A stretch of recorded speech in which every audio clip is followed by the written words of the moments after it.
week on Impact, he's in bed with her, like, on the Titantron, like, hey, I got your mom here. She wanted to say something from you, and she comes up from giving him a blowjob. She got stuff on her face.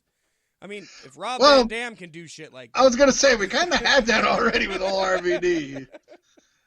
The thing that really bothered me with this one is that Trey Miguel did not sell the knee, and that really hurt this match. Austin spent so much time and effort working over that part of the body, and Miguel did nothing with it. I chalk it up to inexperience is basically all I can say.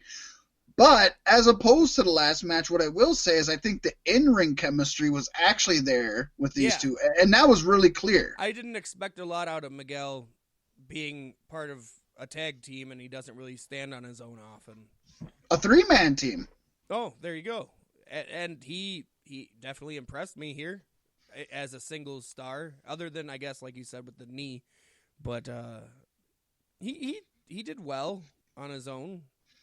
He did. And I think Ace Austin, could easily be the face of the X division going forward in Impact Wrestling. He's only 23, Pasty. Yeah. He's only 23. He's got a long ways to go. Oh, yeah. He's got a great look. He's got the perfect cocky attitude you need. I think barring Sami Callihan, could be Impact's top heel going forward. Maybe. I definitely keep him in the X division, at least for now, and see where it goes. But yeah, definitely I could see that too. Yeah. It's something to shoot for. Mm-hmm. Yep. No, I was fairly new to both of these guys. I think I've only seen one or two Little Rascals matches. And I don't know. You keep calling them the Little Rascals. I do. And I don't think I've seen any Ace Austin match. One thing I will say is I think Desmond Xavier is the standout in the Rascals. And so I feel like he maybe would have done a better job in this position. And I don't know if they're saving him for something or if something was going on. Or I don't know why he isn't on this pay-per-view, why Trey Miguel's the only Rascal on this pay-per-view. But Desmond Xavier I definitely see going places. I wouldn't mind this being a jumping point for Austin and Desmond Xavier going forward.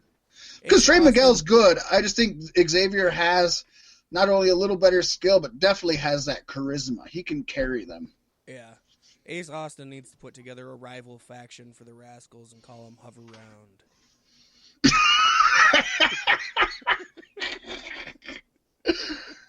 It's around for a reason. And talking about being around, we go to a triangle match, Pasty. Yes, nothing more round than a triangle with its 3 points.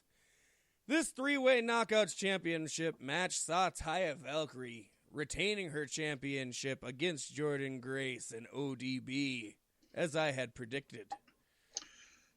So first of all, I'm so happy we're still getting food truck chants. It just makes me so happy. I hope she can get her food truck up and running and ends up getting enough money to have other people sustain it, and she can wrestle and then just make sporadic appearances in her food truck. I was thinking about that. Like, I should talk to the food truck's Joe. A hell of a gimmick. Yeah, I should talk to Joe and have him fucking book ODB's food truck for the get down. No shit. Wouldn't that be awesome? That would be badass. I think that would just be great. With that being said, I do love... should take that food truck to the gathering of the Juggalos. Just of course. And I do love ODB to death, and anybody who listens to this podcast knows the love I have for her. She's a Minnesota native. She's an amazing wrestler. I think she helped create the women's revolution along with Awesome Kong and Gail Kim and so many others. And me. That I'm spacing on right now. Not Pasty. Damn it. But I really feel this match would have been a much better match without her in it. I get it. She's a draw. Yeah. And I think it's super awesome that TNA has done so much to help her make money for her food truck. I mean, they've put on shows where all the proceeds are going towards redoing her food truck. So that's badass, and I can't dog them for that, and I won't. I'm just going to call a spade and say, in general, the match itself would have been better without her. Yeah. But as a whole, as the universe goes, the universe is better off with her being in this match. Does that make sense, Pacey? Right, yeah, and as long as the champion's going to retain, I feel like she had a point in the match. You know what I mean? If it was Taya versus Jordan, we all would have expected Jordan to win. True. And Jordan is such a great worker. She's so athletic, a hell of a seller. She mixes speed, power, everything so effortlessly. Yeah. She's clearly a benefit to the Knockouts division. Taya's been the champion so long. She's been very enjoyable. She's had a hell of an impressive reign, and I love watching her. But I just really felt like this was the time to give Grace the rub. I'm not sure if they got something going on, if they're going to have a one-on-one match where Jordan takes it from Taya going forward or what, but I think it's the time to put it on Jordan Grace. I think we're definitely I love getting Taya there. Valkyrie. Probably the next time they compete against each other, I see it happening. What I didn't like about this match was the finish. The fact that it's a triple threat match and you can have a finish, go the way it went without having a manager interfere. But Taya's manager interfered and pulled Jordan out of the ring. Agreed. I'm still just not a fan of Johnny Bravo. No. I would love to get rid of Johnny Bravo altogether. I love the cartoon Johnny Bravo. I'm not a big fan of the manager Johnny Bravo. I would have Two liked different the movie entities. if it would have been starring The Rock, but it never happened. So. Yeah, that doesn't happen.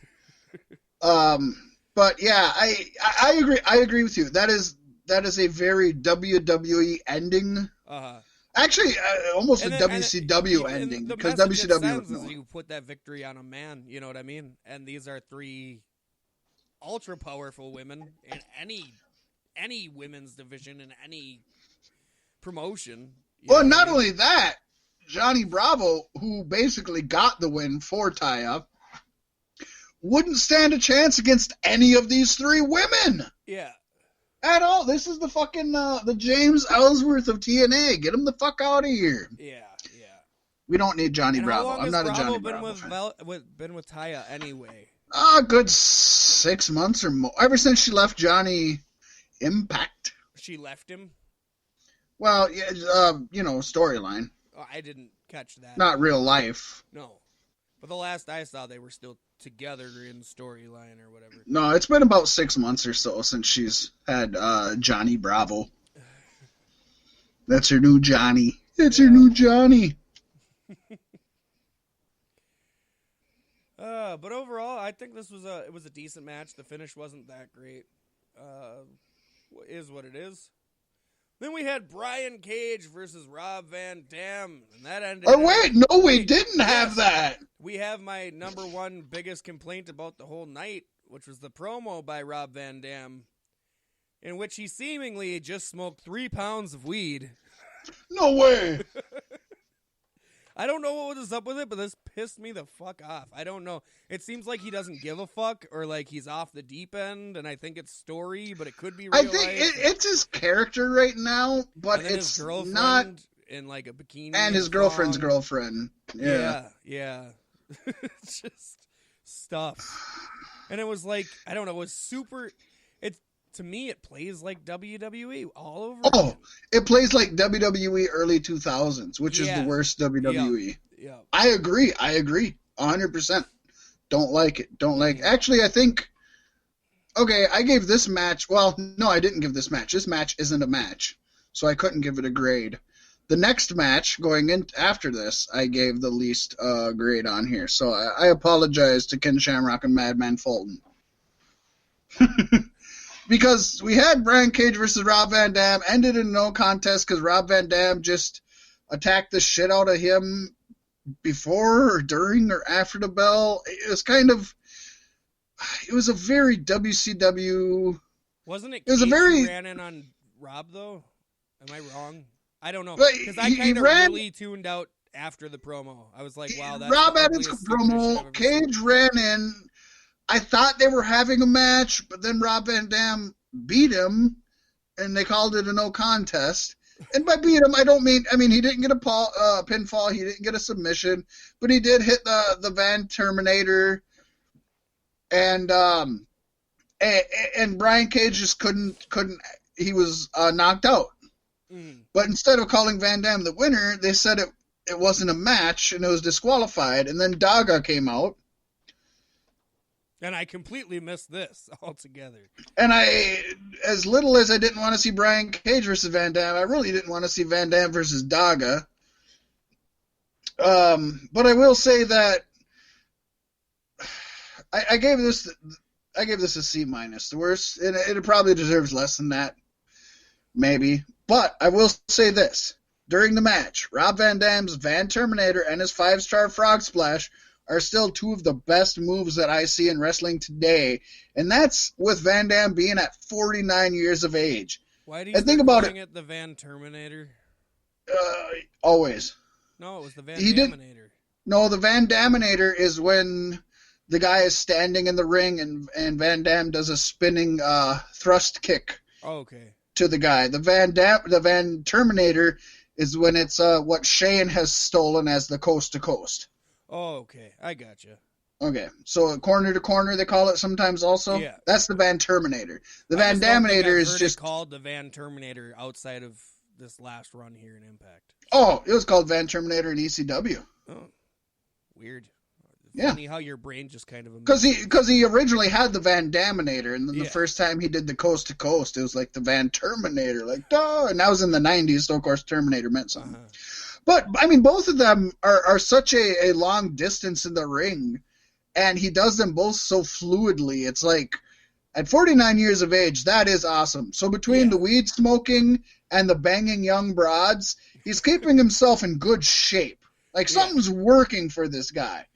But the match in general, a miss. Daga is so extremely talented that this should have been a great match, but since it was a throwing together a hodgepodge of bullshit, it really wasn't. But Van Damme's shown, but I think the young guys should show. So either Brian Cage, who we'll get into later why maybe he didn't shine in this one, or Daga. If Daga's coming in, let him shine. I don't know. I'll say no. The answer's no. What was the question? We don't know! Oh, boy. I don't know. He might still be able to go in the ring. I don't know. That promo. That's all I have to say. I like the meme going around, and it has Van Damme with his woman and his woman's girlfriend during their sex party while they're covered in whipped cream.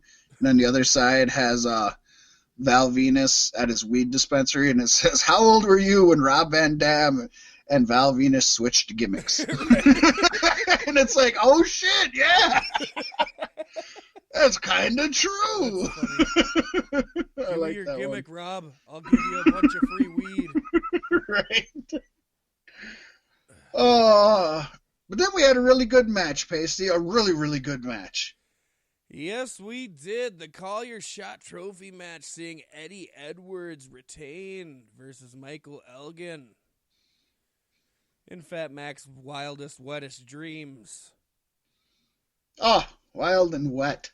Yeah. This was a 20-minute match that I think was just perfectly timed.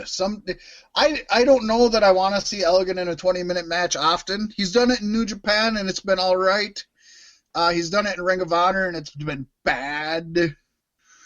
But, God, this was a war with two guys just beating the hell out of each other, Pasty. Yes. Just beating the shit out of each other. It was fun. And they played their parts perfectly.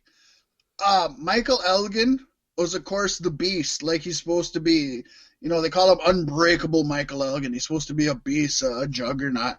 And Eddie Edwards just works so good coming from the bottom. This former American Wolf, his resiliency is his story, and I loved that. He took a tremendous beating, withstood it all, and Edwards ended up winning. And it was really, really fun. And I kept thinking Michael Elgin was going to win. And so that made it all the better for me because I first of all, I betted on Eddie Edwards. Second of all, I'm not a big Michael Elgin fan, and I'm a huge Double E fan. Yeah. So not only was I hoping to win for Beefstick's sake, I was hoping to win personally. Like, I want Eddie to win. I'm invested in him.